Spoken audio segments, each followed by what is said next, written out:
Hello and greetings to the woman, Elizabeth Mary Alexandra Windsor, the woman acting as Her Majesty the Queen Elizabeth II, head of the Commonwealth and defender of the faith, as styled in the Royal Styles and Titles Act. Elizabeth, Your Majesty, I'm coming to you to ask for your protection and to bring you into awareness of the fact that there are people claiming to be your officers, acting under your authority. But the one problem is they don't seem to be on a valid oath. You took an oath yourself, 1953, June 2nd, to uphold and maintain the laws of God with all of your power. Now, Your Majesty, I'm coming to you with a request to ask for your aid in my defense as I'm being persecuted by people who claim to be your agents. They are agents of Ontario, whom is a subsidiary of the registered corporation known as Canada on the U.S. Securities and Exchange Commission. You can find this yourself if you research Canada, all capital letters, on the U.S. Securities and Exchange Commission, Edgar search. Now the problem, Your Majesty, is I'm a King James Bible believer, the same Bible that you took an oath to defend. And because of that Bible, it tells me and directs me a multitude of times not to show respects of persons. This is what I'm attempting to do because Canada is a corporate entity. It is a person as defined in the Canadian Interpretations Act, Section 35. It is a person by definition, and it's even admitted to itself that they are persons. Now, where we have the problem and the abridgment is where the King James Bible, and I quote Leviticus 19:15, "Ye shall do no unrighteous in judgment. Thou shalt not respect the persons of the poor, nor honor the persons of the mighty, but in righteousness shalt thou judge thy neighbor." 2 Samuel 14:14, "For we must needs die, and are as water split on the ground, which cannot be gathered up again, neither doth God respect any person, yet doth he advise means that his banish be not expelled from him." Even in the Apocrypha, the 1611 King James Bible contains the Apocrypha. I believe, Your Majesty, that's the one that you hold and defend. Seems like Constantine and the Catholic diocese at some point in time in history decided to remove the Apocrypha, claiming it's not spiritually inspired. However, I disagree. That's because the Apocrypha lines up with the New Testament teachings, which are simply case law for the Ten Commandments, if you're not aware of that. The whole Bible and Torah was written when Moses was freed along with the children of Israel, and God gave his 10 laws. There was also a bunch of statutes that went along with those laws, which were not part of law, but they are statutory in nature, as well as like we have statutes today, which are not the law of the land, but are corporate codes, and I'll prove that to you very shortly. But going on, more case law in Mark 12:14, "When they are come, say unto him, Master, we know that thou art true, and thou carest for no man, and thou regardest not the person of men." Now this is what one of the Pharisaical students are saying to Christ. This is the New Testament. Going to the Apocrypha, the Wisdom of Solomon, chapter 6, verse 7, "For he is which is Lord over all shall fear no man's person." This is scripture dealing with the plurals of persons.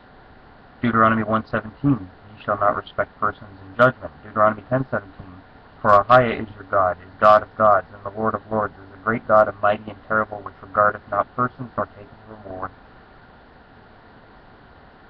We have Acts 10:34, Romans 2:11, Ephesians 6:9, Colossians 3:25, James 2:1, where it basically says if you show respect to persons, you don't have faith.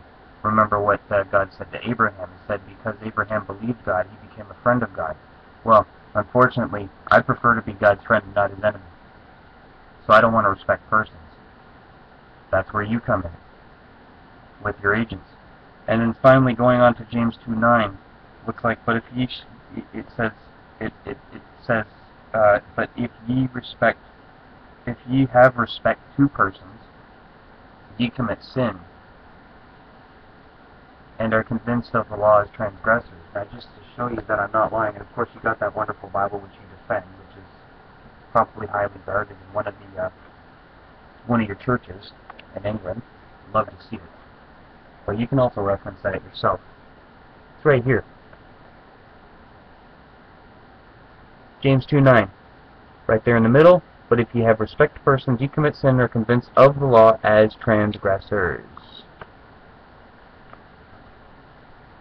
Christ constantly in the New Testament is always telling us to be perfect like God. And if God doesn't show respect to persons, and He's commanding you not to show respect to persons, well, logically, we're not to show respect to persons, such as registered corporations that trade on the stock exchange, trading the value of men and women's birth certificates, making them become a surety of a trust, that upon application, their status as a man is conferred into a person, giving the government authority to control them, as in the Canadian Ownership and Control Determination Act, Regulations 1984 will show you in Schedule 2, will show you the value of the annuities of men and women.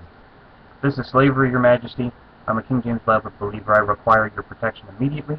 I will be forwarding this video and this call out to you, to your agents, to let them know that I have brought you into awareness of the treason against your law that you defend, treason against God, and treason against me. I don't believe in this, and I don't accept it. I know you don't accept it by oath. The King James Bible doesn't accept it. I certainly can't accept it. I don't believe in it. I'm not a person. I'm flesh and living. That's why I'm coming to you by video, just to show you that I am a man in the clergy whom you swore to defend. This is admission of my ministry, my private ministry. In my ecclesiastical capacity, I no longer will ever accept the name Pollock or Cartwright, as in the all capitalized form, which is consequently formed into an all capital variation of your actual given and family name, converted into an all capital variation with your picture beside it, where you're told not to smile and just to sit still, looking like a corpse, standing in front of a white screen so they can snap a shot with what looks like to be your name in the obituary column beside it. Well, that's simply associating with the dead. Persons are dead in law. That's what that is. That's simply a person. It's not me. That driver's license is not me. That whatever IDs I used to carry is not me. They were simply pictures of me, known as persons dead in law fictions, no longer associated with last names. There are no last names in the King James Bible, which you defend. Therefore, I won't have a last name. Christ doesn't have a birthday. Nobody knows what Christ's real birthday is, and me and you both know that it's hypocrisy to celebrate Christmas as his birthday because it's stupid. There's nowhere in the King James Scripture that says he was born on December 25th. That's pagan. That was Constantine's decision. Oh, if you're going to hold the King James Bible and defend it, Your Majesty, well then we're going to have to make sure that we run our lives in a proper fashion, pleasing to God, and according to His law and His word, and not man's law, and not his traditions. Thank you so much, Your Majesty, for accepting and listening to this private communication.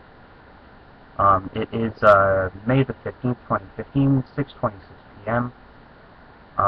If you believe, Your Majesty, you have any reason that you can rebut the facts that I've just brought in front of you, or you care to hear more from me, then you have but to give me a call privately and in person. Propria persona, please. As the woman, I can only speak to you privately because I can only speak to flesh and blood individuals. I can't speak to your person. So, I expect a response, I await a response, and I would welcome a response, and even a hello from you, Your Majesty. I thank you for taking into account God's supreme reign. As you sit on the throne of David, may you guard it justly and practice wise decisions, Your Majesty. God bless, and God save the Queen. David